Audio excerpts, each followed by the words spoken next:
ওয়ালাইকুম সালাম। আপনি কি রাজার আব্বা কথা বলতেছেন? আচ্ছা আচ্ছা আচ্ছা।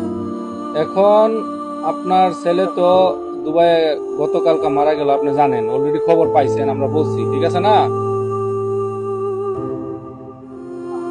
এখন কথা হইছে আপনাকে দুইটা কথা জিজ্ঞাসা করার। আপনার ছেলে যদি চান, তার মানে আপনার ছেলের যদি দেহ চান, তাহলে টাকা পাইবেন না।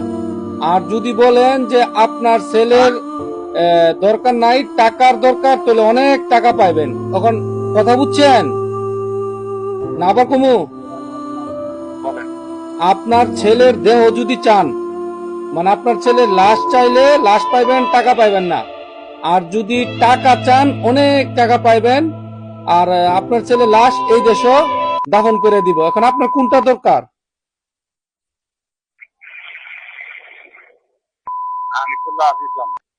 আচ্ছা, তো তাহলে আপনার লাশ দরকার, টাকা দরকার নাই নাকি? আমি বাসায় যাইতেছি, আমি সবার সাথে বুঝতে রেখেছি। আচ্ছা আচ্ছা, আপনি সবার সাথে বুঝে তারপরে আমাদের জানান। আমি আবার আপনার কতক্ষণ পরে কল দিতাম? আধা ঘন্টা পরে না 1 ঘন্টা পরে? আধা ঘন্টা পরে দিয়ে।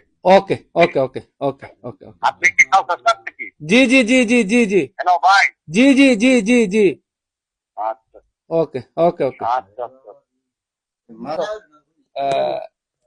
তার আব্বারে ফোন দেওয়া হয়েছে, তো এখন তার আব্বা বাড়িতে পরামর্শ করে বলবো টাকা লাগবো নাকি লাশ লাগবো। তো আমরা এখানে অনেকেই খারাপ লাগতেছে।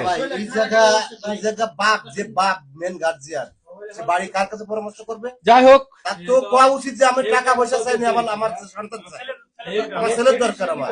কেমন যাই হোক, বাপ? দেখ দেখি কি বলে দেই না। না, কি এটা বলে বলার দেখি। কি আছে জায়গা? এটা কেমন বাপ? দেখ কার- এটা বাপ না কলঙ্ক? আচ্ছা দেখ, এখন পরামর্শ করে দেখি তার পরিবর্তে কি বলে।